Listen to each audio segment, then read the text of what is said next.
So hello everyone, आज का podcast उनके बारे में जिनके नक्शे कदम पे चलना मैंने स्टार्ट किया, जिनसे मैंने छोटी छोटी बड़ी बड़ी बातें पूछी और पीछे पीछे चलना स्टार्ट किया। जब उनका इस क्रिएटिव फील्ड में कुछ हुआ, कुछ उन्होंने पाया, तो मुझे लगा मैंने भी पा लिया। और फिर मुझे भी बिलीव हुआ कि भैया का हो गया है तो मेरा भी कुछ ना कुछ तो हो ही जाएगा।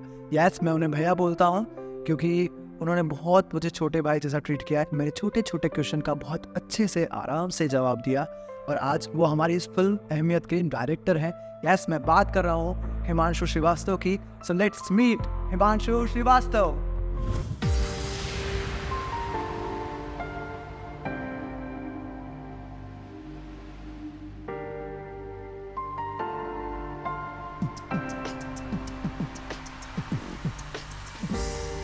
हिट बना दो सर। हिट बनना है।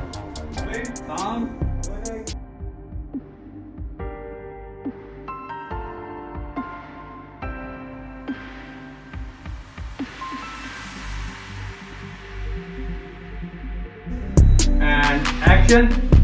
बना दो सर। हिट बनना है।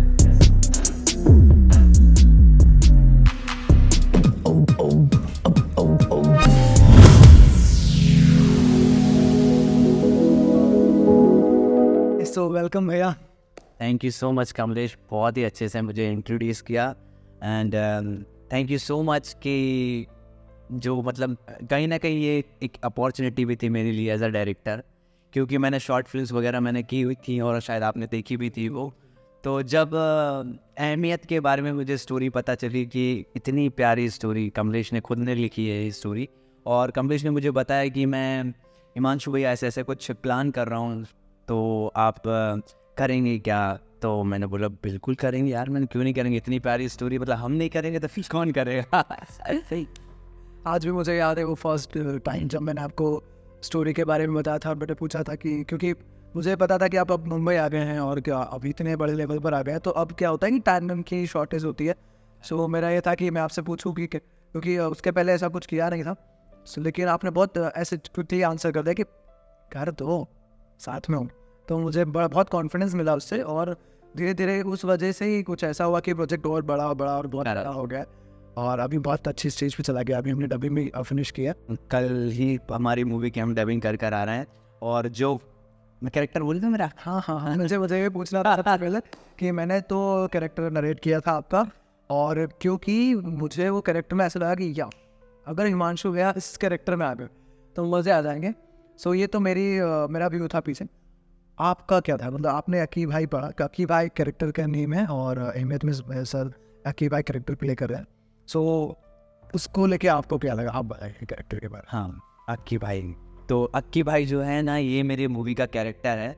और जब मुझे कमलेश ने बताया कि एक कैरेक्टर है और वो कैरेक्टर ना ऐसा है, कैरेक्टर वैसा है, ये है वो है, तो जब आपने मुझे नरेट करा वो कैरेक्टर, तो कहीं ना कहीं एक आर्टिस्ट के लिए सबसे बड़ी चीज़ मुझे ये लगती है कि यार उसके लिए एक कैरेक्टर बहुत मायने रखता है आर्टिस्ट के लिए, कि अगर वो कैरेक्टर अच्छा है तो वो ना रेडी हो जाएगा वो करने के लिए, क्योंकि कहीं ना कहीं आर्टिस्ट को अपने अंदर का टैलेंट दिखाना होता है कि यार मैं इस, और एक चैलेंज भी चाहिए होता है कहीं ना कहीं कि यार वो चैलेंज मिला मुझे कि यार ये जैसे मैं हूँ सीधा साधा सा हूँ, मैं ज़्यादा बात नहीं करता हूँ, शांत रहता हूँ, लेकिन मेरे जब अक्की भाई जो कैरेक्टर है ना तब अपोजिट है मेरे।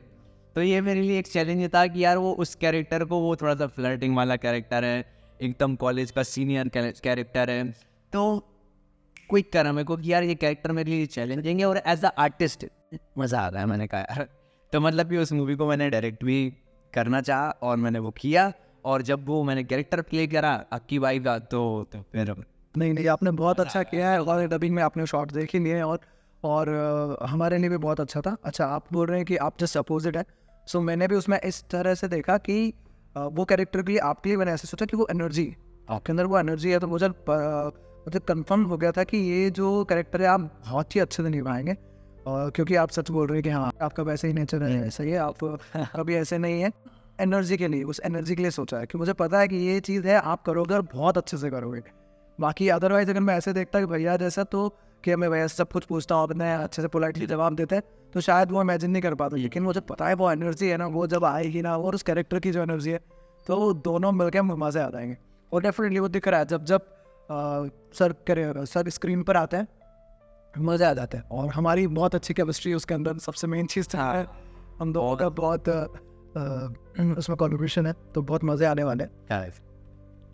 ओके, और असद भैया के बारे में बताऊँ, ज़्यादा इन्होंने बताया नहीं अपने बारे में, पर मैं अगर इनके साथ अपनी मुलाकात शेयर करूँ तो जब मैं सब सपने देख रहा था या सोच रहा था, तब मुझे कॉलेज में था, जब कुछ आइडिया नहीं था किसी चीज़ के बारे में, तो मैंने इनको टीवी पे देखा था। मैं उस टाइम उनको ऐसे मिला भी नहीं था, पर्सनली जानता भी नहीं था, और मैं दूरदर्शन पे शो था भारत की शाम लेस डांस, तो वहाँ देखा था और मुझे बहुत अच्छा लगता था इनका डांस।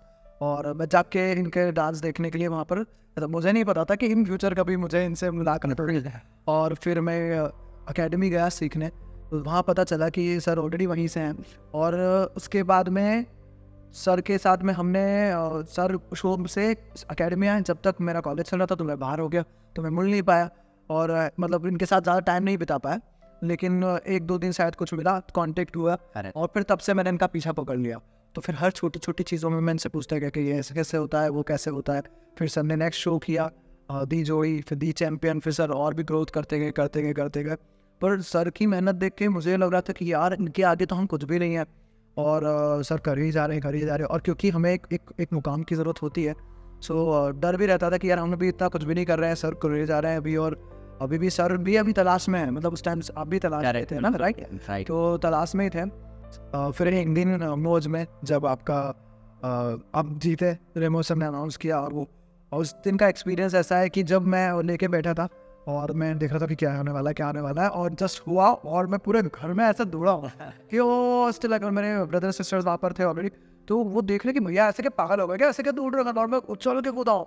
और ट्रूली बिलीव कि मैंने उस टाइम स्टोरी भी डाली और आपको बोला भी कि मुझे पर्सनली एग्जैक्टली, मैं सच बोल रहा हूँ बिल्कुल दिल से, कि मुझे ये फील हुआ कि मैं जीत गया, मतलब सच में, क्योंकि इतना ज़्यादा टची था कि इनको देख के मुझे लगा कि यार मतलब मेरे हाथ में ही आ गई ट्रॉफी, मैं ही जीत गया हूँ, मुझे मिल गया था।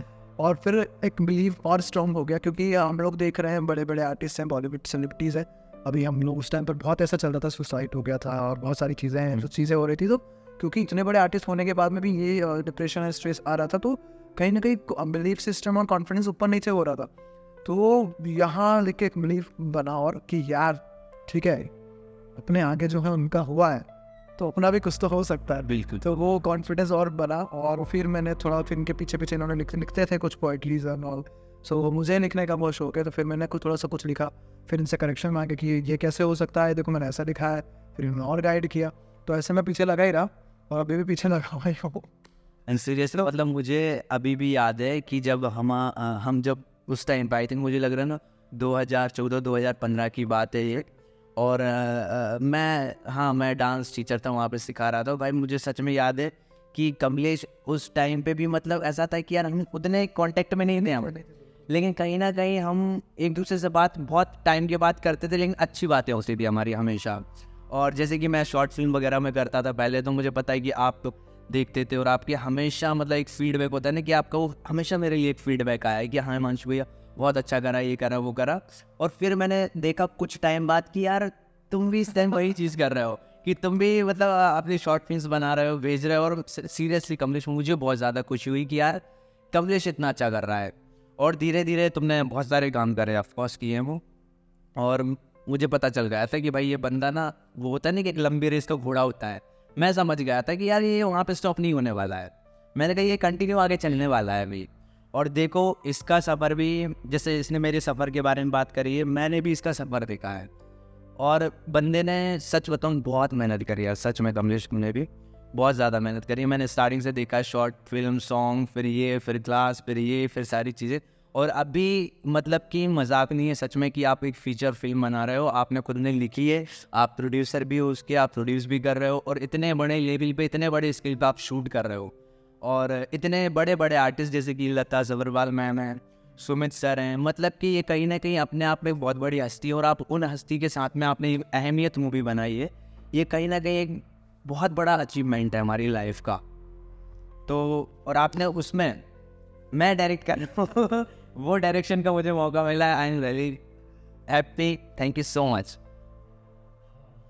बाकी आप दिल भरा है सारा सुन के, लेकिन हाँ लगे रहे तो हुआ है वैसे चीज़ों को लेके।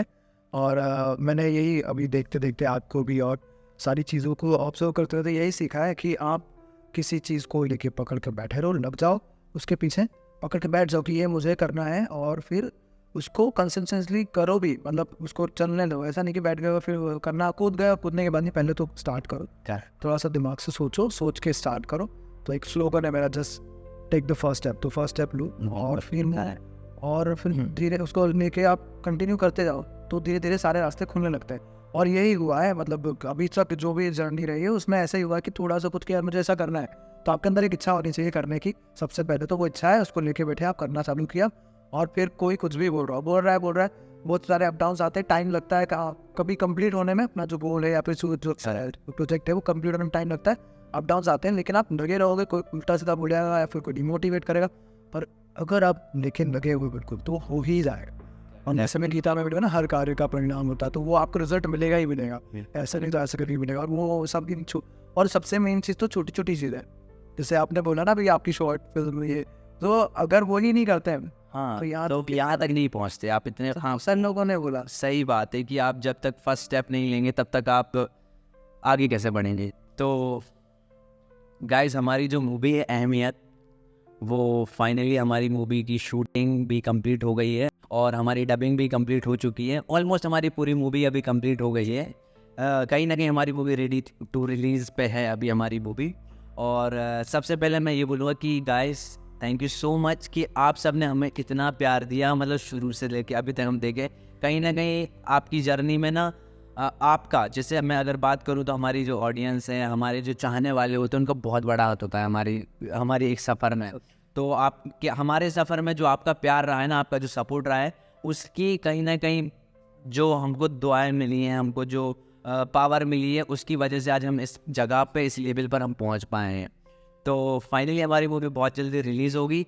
तो आप सब ने जितना हमको प्यार दिया है पहले, बस ऐसा ही प्यार हमको अभी भी चाहिए है इस मूवी के लिए, और डबल प्यार चाहिए। तो बस जब रिलीज़ हो तो अपना ढेर सारा प्यार हमारी इस मूवी को, अहमियत को दीजिए। और हमारे सॉन्ग्स भी उड़ान सिने फिल्म्स पर ऑलरेडी आ चुके हैं। सो आप उन्हें बहुत सारा प्यार दीजिए, देखिए और एंजॉय करिए। बैक टू बैक और भी सॉन्ग आने वाले हैं, और बहुत जल्द मूवी भी आप सभी के सामने आने वाली है। थैंक यू सो मच, शुक्रिया आपका बहुत बहुत कमलेश।